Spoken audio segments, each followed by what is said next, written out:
Good morning, good evening, good afternoon, and remember, context is everything. Chapter 7. Here in the ambient classroom, I'm proud as the founder and CEO of the Context is Everything Media Network. My name's John Michael, and I'm proud to present you with the Ambient Classroom, episode 36. And this is a series wherein I build my historical context at the onset of the media network, offset, at the beginning of the media network, by reading an entire history textbook, not from the recent years, but from the year 2001. Why am I reading a textbook from 2001? Because I have it. I have it. It's here. Chapter 7. Civilizations of the Americas. Well, here we go. 1400 BC to 1570 AD. We got a lot to cover. So let's jump right in. Chapter 7, Section 1. Civilizations of Middle America. And I don't think we mean Arkansas. Setting the scene. The Aztecs of Middle America evolved a complex system of religious beliefs. Their religions, like those of many other people, included a belief that the world and all its inhabitants would someday come to a fiery end. According to the Aztec legend of the sun, the universe had been created and destroyed 4 times in the past. People living under the first sun had been destroyed by jaguars. People living under the second sun were swept away by the wind. People living under the third sun perished in the fire and ash of volcanoes. While those people who lived under the fourth sun had been swallowed by water. The fifth sun represents the time of the Aztec Empire. This is our sun, the one in which we live now. And here is and here its sign, how the sun fell into the fire, into the divine hearth. And as the elders continue to say, under the sun there will be earthquakes and hunger, and then our end shall come. Let me read it normally. This is our sun, the one in which we live now. And here is its sign, how the sun fell into the fire, into the divine hearth. And as the elders continued to say, under the sun there will be earthquakes and hunger, and then our end shall come. Quoted by The Seeds of Change, Viola. Never heard of him or her. The legends of the sun reflects the important role of the sun in Aztec religion. It also suggests a feeling of helplessness in the face of the harsh force of nature. Despite this sense of impending doom, the Aztecs were able to create a remarkable civilization. In order to do so, they built on achievements of earlier people. To understand more about these early American civilizations, we must go far back in time to the arrival of the first people in the Americas. I hope this is all still accurate, but I could imagine us knowing more now than we did in 2001. Why don't we take a trip back in the time machine to what we were told in 2001? Geography of the Americas. Perhaps as early as 30,000 years ago, according to some scholars, small family groups of Paleolithic hunters and food gatherers reached North America from Asia.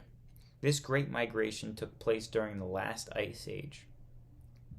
At that time, so much of the water froze into a thick sheet of ice that the sea level at that time was so much frozen. This great migration took place during the last ice age. At that time, so much water froze into thick ice sheets that the sea level dropped, exposing a land bridge between Siberia and Alaska, in the area now known as the Bering Strait. Many historians believe that hunters followed herds of bison and mammoths across this land bridge. Other migrating people may have paddled some small boats and fished along the coasts. Subheading: Global warming. About 10,000 BC, the Earth's climate grew warmer. As the ice melted, water levels rose, covering the land bridge under the Bering Strait. The global warming, or worldwide temperature increase, along with the hunting skills of the first Americans, may have killed off large game animals like the mammoth. People adapted by hunting smaller animals, fishing and gathering fruits, roots, and shellfish. These nomadic hunter-gatherers slowly migrated eastward and southward across the Americas. Subheading: Religions.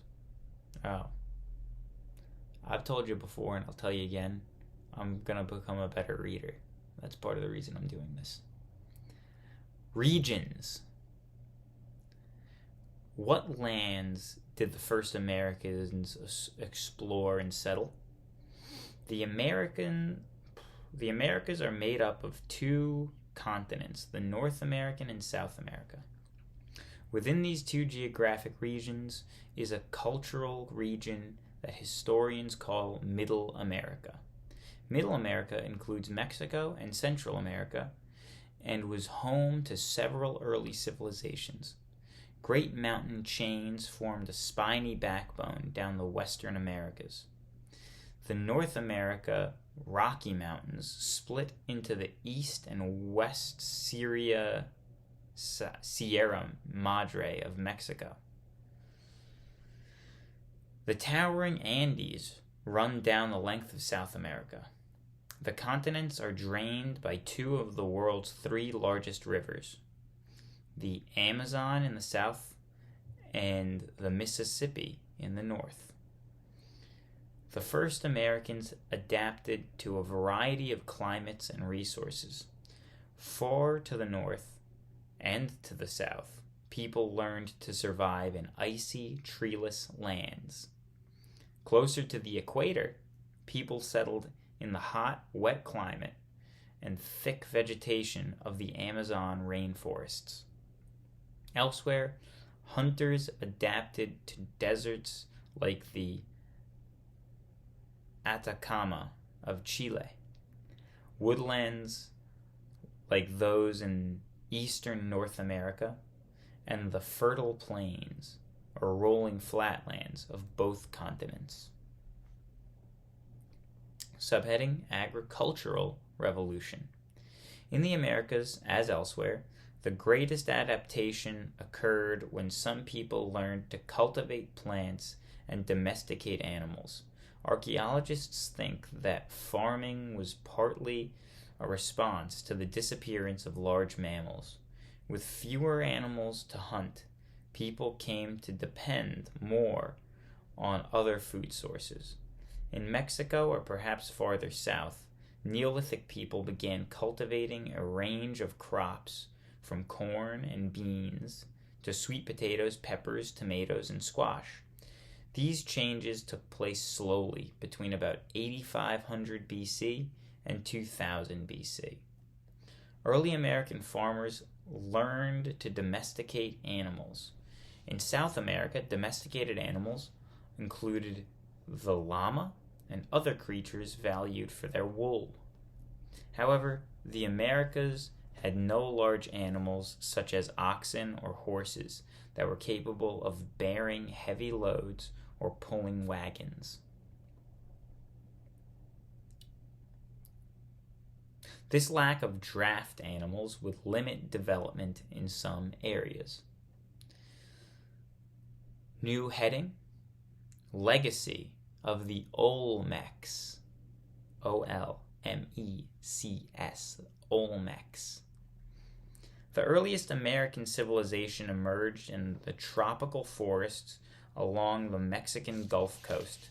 The Olmec civilization lasted from about 1400 BC to 500 BC. Archaeologists know very little about the Olmecs. However, rich tombs and temples suggest that a powerful class of priests and aristocrats stood at the top of Olmec society. The Olmecs did not build true cities. Rather, they built ceremonial centers made up of pyramid-shaped temples and other buildings. People came from nearby farming villages to work on temples or attend religious ceremonies. The most dramatic remains of the Olmec civilization are the giant carved stone heads found in the ruins of a religious center at La Venta. No one knows how the Olmecs moved these colossal 40-ton stones from distant quarries without wheeled vehicles or draft animals. Through trade, Olmec influence spread over a wide area. The grinning jaguars and serpents that decorated many Olmec carvings appear in the arts of later peoples. The Olmecs also invented a calendar and used carved inscriptions as a form of writing. But their most important legacy may have been the tradition of priestly leadership and religious devotion that became a basic part of later Middle American civilization. 40-ton stones without wheels. I guess you just roll the stone, right? New heading: The World of the Mayas. Among the people influenced by the Olmecs were the Mayas. Between AD 300 and 900, Mayan city-states flourished from the Yucatan in southern Mexico through much of Central America. Scientists have recently determined how Mayan farming methods allowed them to thrive in a tropical environment. Mayan farmers cleared the dense rainforest and then built raised fields that caught and held rainwater. They also built channels that could be opened to drain excess water. This complex system produced enough native corn called maize and other crops to support rapidly growing cities. Temples and palaces. Subheading: Towering pyramid temples dominated the largest Mayan city of Tikal. In present-day Guatemala, priests climbed steep temple stairs to perform sacrifices on high platforms, while ordinary people watched from the plazas far below. Some temples also served as burial places for nobles and priests. The Mayan pyramids remained the tallest structures in the Americas until 1903, when the Flatiron Building, a skyscraper, was built in New York City. What? The Mayan pyramids remained the tallest structures in the Americas until 1903, when the Flatiron Building was built? How strange.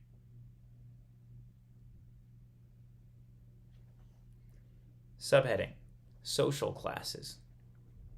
Each Mayan city had its own ruling chief. He was surrounded by nobles who served as military leaders and officials who managed public works, collected taxes, and enforced laws. Rulers were usually men, but Mayan records and carvings show that women occasionally governed on their own and or in the name of young sons. Priests held great power because only they could conduct the elaborate ceremonies needed to ensure good harvests and success in war. Most Mayas were farmers. Okay, so the people are called Mayas. You can call them Mayans. They grew corn, beans, and squash, the basic food groups of Middle America, as well as fruit trees, cotton, and brilliant tropical flowers. Men usually cultivated the crops, while women turned them into food. To support the cities, farmers paid taxes in food and helped build the temples. Subheading: Advances in Learning. Along with their magnificent buildings and carvings, the Mayas made impressive advances in learning. They developed a hieroglyphic writing system, which has only recently been deciphered. Mayan scribes kept their sacred knowledge in books made of bark. Though Spanish conquistadors later burned most of these books, a handful were taken to Europe and survive in European museums. Mayan priests needed to measure time accurately in order to hold ceremonies at the correct moment. As a result, many priests became expert mathematicians and astronomers. They developed an accurate 365-day solar calendar, as well as a 260-day calendar based on the orbit of the planet Venus. Mayan priests also invented a numbering system and understood the concept of zero, which I think is a later development in the Western world, or I don't know what you'd call it, not this part of the world, Europe and Asia and the Middle East. Subheading: Decline. About 900 AD, the Mayas abandoned their own cities, leaving their great stone palaces and temples to be swallowed up by the jungle. Not until modern times were these lost cities rediscovered. No one knows for sure why Mayan civilization declined. Possibly frequent warfare forced Mayas to abandon their traditional agricultural methods, or overpopulation may have led to overfarming, which in turn exhausted the soil. Heavy taxes to finance wars and temple building may have sparked peasants' revolt. Still, remnants of Mayan culture have survived. Today, millions of people in Guatemala and southern Mexico speak Mayan languages and are descendants from the builders of these early American civilizations. New heading: Roots of Aztec culture. Long before Mayan cities rose in the south, the city of Tenochtitlan had emerged in the Valley of Mexico. The Valley of Mexico had a huge oval basin ringed by snow-capped volcanoes, located in the high plateau of central Mexico. From 100 to 750 AD, Tenochtitlan. No, I'm saying this wrong. I assumed that that's what it was because it's a T and a long word, but it's not this. So I've been saying it wrong this whole paragraph. Teotihuacan. I'm going to read the whole thing again. Long before Mayan cities rose in the south, the city of Teotihuacan had emerged in the Valley of Mexico. The Valley of Mexico is a huge oval basin ringed by snow-capped volcanoes located in the high plateau of central Mexico. From 100 to 750 AD, Teotihuacan dominated a large area. Subheading Teotihuacan. The city of Teotihuacan was well planned, with wide roads, massive temples, and large apartment buildings. Along the main avenue, the Pyramid of the Sun and the Pyramid of the Moon rose majestically toward the sky. Citizens of Teotihuacan worshipped a powerful nature goddess and rain god, whose images often appear on public buildings and on everyday objects. Teotihuacan eventually fell to invaders, but its culture influenced later people, especially the Aztecs. Very bizarre that they had apartment buildings. Is that a thing everywhere? Was that a thing? Like 1,000 to 750 apartment buildings. Multi-level, multi-family. I guess that was a thing, right? I don't know. Subheading: Arrival of the Aztecs.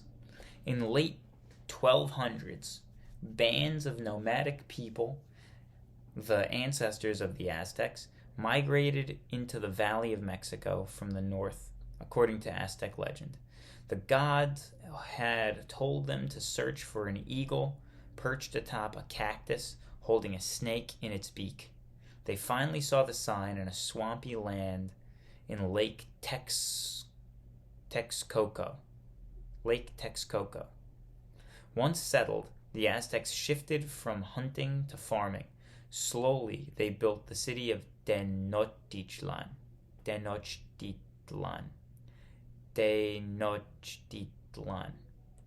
On this site of present-day Mexico City.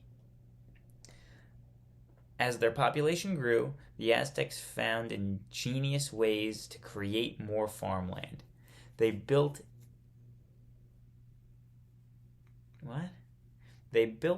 chinampas, artificial islands made of earth piled on reed mats that were anchored to the shallow lakebed. On these floating gardens, they raised corn, squash, and beans. They gradually filled in parts of the lake and created canals for transportation. Wide stone causeways linked Tenochtitlan to the mainland. How interesting. We're going long today. I've realized I'm doing a section a day and a day for review. So this is going to be about 30-minute episode. Bear with me. Wasn't that interesting, though? They built those floating little things of land. How bizarre is that? And that sourced the water to feed the plants. That sounds really smart.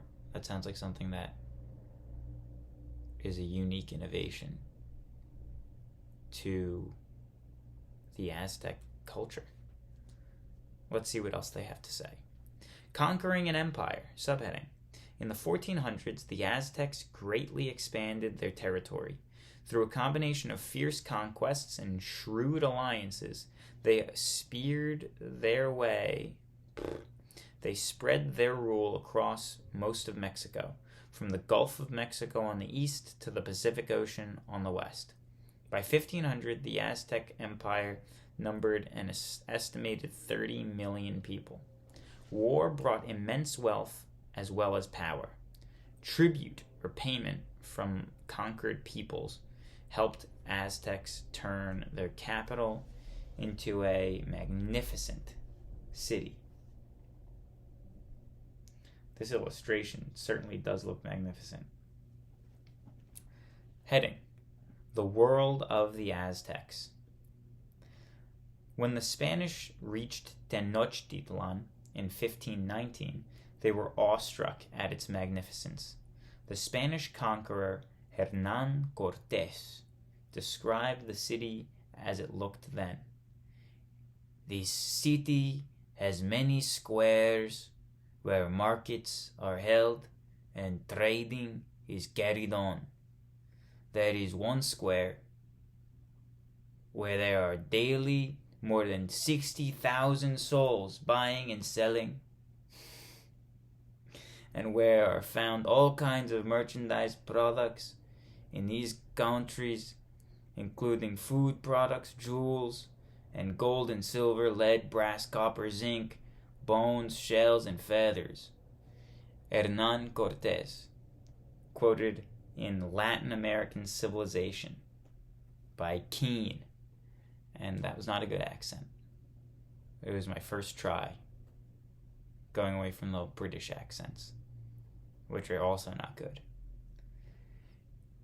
From its temples and royal palaces to its zoos and floating gardens, Tenochtitlan was a city of wonders. It was also a center of complex, well-ordered empire. That's so bizarre. If that's really what it looked like, we don't know anything. We're not that advanced. If that's really what it looked like back then, what do we know? Government and society. Subheading. Unlike the Mayan city-states, each of which had its own king, the Aztecs had singular ruler. The emperor was chosen by a council of nobles and priests to lead in war. Below him, nobles served as officials, judges, and governors of conquered provinces. They enjoyed special privileges, such as wearing luxurious feathered cloaks and gold jewelry. Next came warriors who could rise to noble status by killing or capturing enemy soldiers. The majority of people were commanders or commoners who farmed the land.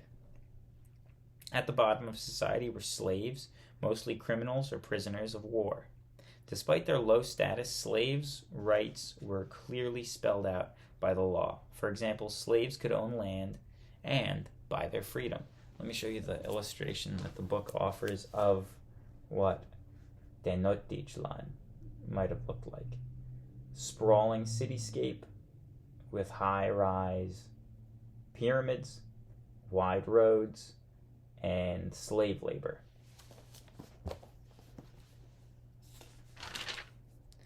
Protected by Aztec power, a class of long-distance runners ferried goods across the empire and beyond.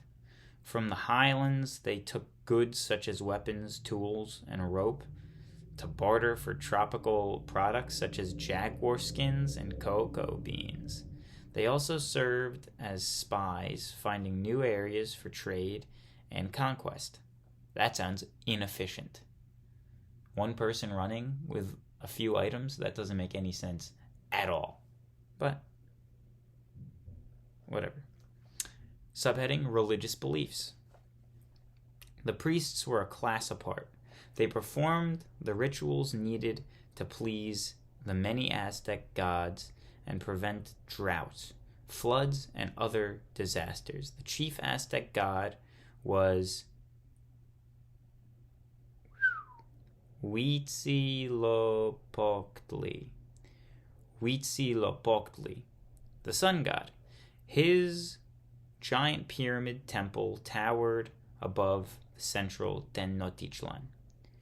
Huitzilopochtli, the Aztecs believed, battled the forces of darkness each night and was reborn each morning.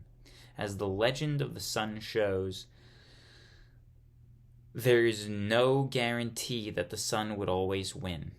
To give the sun strength to rise each day, the Aztecs offered human sacrifices. Okay?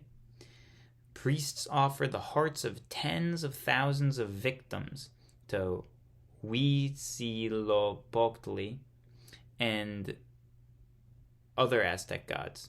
Most of the victims were prisoners of war, but sometimes a noble family gave up one of its own members to appease the gods. Not that advanced. I retract what I said before. Other cultures such as the Olmecs and the Mayans had practiced human sacrifices, but not on a massive scale that the Aztecs did. The Aztecs carried on almost continuous warfare using the captured enemy soldiers as a regular source of sacrificial victims. Among the conquered peoples,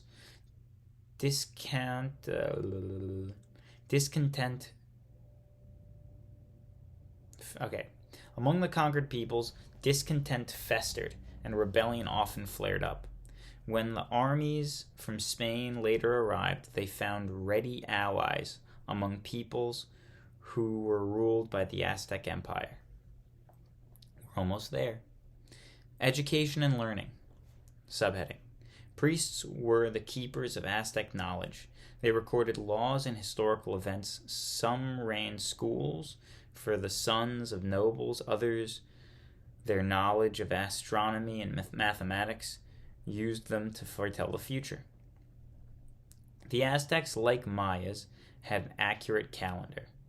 Like many other ancient peoples, the Aztecs believed that illness was a punishment from the gods. Still, Aztec priests used herbs and other medicines to treat fevers and wounds. Aztec physicians could set broken bones and treat dental cavities. They also prescribed steam baths as cures for various ills, and therapy still used today. And finally, looking ahead. Thank you for your patience. I hope you enjoyed. Looking ahead. And I'm working on getting better at reading. The Aztecs developed a sophisticated, complex culture, but their world would not last forever. At the height of Aztec power, word reached Tenochtitlan that pale-skinned, bearded men had landed on the east coast. Later, you will read about the results of the encounter between the Aztecs and the newcomers from far-off Spain. Thank you for listening. And as always, context is everything. Context is everything.